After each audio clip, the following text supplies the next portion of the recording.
ಧರ್ಮಸ್ಥಳ ಮಂಜುನಾಥ ಅಣ್ಣಪ್ಪ ಸ್ವಾಮಿ ತಮಗೆಲ್ಲರಿಗೂ ಸೇರಿರೋ ಎಲ್ಲರಿಗೂ ಒಳ್ಳೇದು ಮಾಡಲಿ. ರಾಘವಣ್ಣ ಬಗ್ಗೆ ಮಾತಾಡಬೇಕಂತ ಹೇಳಿದ್ರೆ ಅವರು ನನ್ನನ್ನು ಅಷ್ಟೊಂದು ಹಚ್ಕೊಂಡಿದ್ದೆ ನನ್ನ ಒಂದು ಸೌಭಾಗ್ಯ ಅಂತ ಹೇಳ್ತಿದ್ವಿ. ನಾನು ರಾಘವಣ್ಣ ಪ್ರಥಮವಾಗಿ ಅವರು ಕರಪ್ಷನ್ ನಿಗಮದ ಅಧ್ಯಕ್ಷರಾದರು. ಆವಾಗ ನಾನು ರಾಘವಣ್ಣ ಹತ್ರ ಹೋಗಿ ಒಂದು ಬೊಕ್ಕೆ ಕೊಡಕ್ಕೆ ಹೋಗಿದ್ದೆ. ಅದು ನಾನು ಯಾರು ಒತ್ತಾಯ ಮೇಲೆ ಕರ್ಕೊ ಹೋಗಿದ್ದು.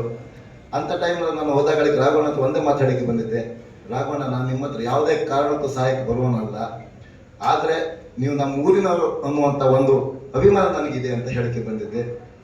ಅಲ್ಲಿಂದ ಮತ್ತು ಅವ್ರು ಕರಪ್ಷನ್ ನಿಗಮಲ್ಲಿ ಆಗುವ ಇದಾಗೋ ತನಕ ನಾನು ಅವ್ರ ಹತ್ರ ಯಾವುದೋ ಸಹಾಯವನ್ನು ಕೇಳಿದವನಲ್ಲ. ನಮಗೆ ಈ ಕ್ಯಾಟ್ರಿಂಗ್ ವ್ಯವಸ್ಥೆಯಲ್ಲಿ ನಾವು ಅದರಂಗೆ ಬ್ಯುಸಿ ಇರ್ತೇವೆ. ಈ ಸಾಮಾಜಿಕ ವ್ಯವಸ್ಥೆಗಳಿಂದ ಆಚೆ ಸ್ವಲ್ಪ ನಾವು ಇದ್ದವರು. ನಮ್ಮ ವಸಂತ ಗಿಳಿಯರ ಮುಖಾಂತರ ನಾನು ಅವರ ಒಂದು ಪ್ರೇರಣೆಯಲ್ಲಿ ನಾನು ಈ 4 ಜನಿಗೆ ಕಷ್ಟ ಬಂದವರಿಗೆ ಸ್ಪಂದಿಸುವಂಥದ್ದು ಅಂಥದ್ದನ್ನೆಲ್ಲ ಮಾಡ್ತಾ ಬಂದೆ. ರಾಘವಣ್ಣ ಒಂದು ಸಾರಿ ನನಗೆ ಊಟ ಕೊಡಬೇಕಾದ್ರೆ ಕೊರೋನಾ ಟೈಮ್ನಲ್ಲಿ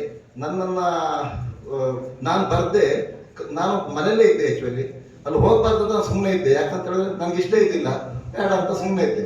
ಆವಾಗ ರಾಘವಣ್ಣ, ಬ್ರದರ್ ನೀವು ಬರದೆ ನಾನು ಕಾರ್ಯಕ್ರಮನೇ ಮಾಡೋದಿಲ್ಲ ಅಂತ ಹೇಳಿಬಿಟ್ರು.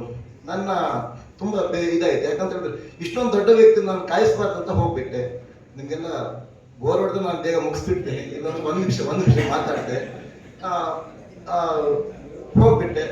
ಹೋಗಿ ಆದ್ಮೇಲೆ ಅಲ್ಲಿ ರಾಘವಣ್ಣನ ಟ್ರೀಟ್ಮೆಂಟ್ ನನಗೆ ಒಂಥರ ಬೇರೆ. ಅದ್ರ ಮೇಲೆ ನಾವು ಸೈಲೆಂಟ್ ಆಗಿದ್ದೇವೆ. ನಂತರ ದಿನಗಳಲ್ಲಿ ರಾಘವಣ್ಣ ತುಂಬ ಹತ್ತಿರ ಆಗ್ತಾ ಬಂದರು. ನಾನು ಆಲೋಚನೆ ಮಾಡಿದೆ, ಇವರನ್ನ ತುಂಬಾ ಜನ ತುಳಿದವರು ಇದ್ದಾರೆ. ಇವರನ್ನ ತುಂಬಾ ಜನ ಏನಂತ ಹೇಳಿದ್ರೆ ರಾಘವಣ್ಣನದು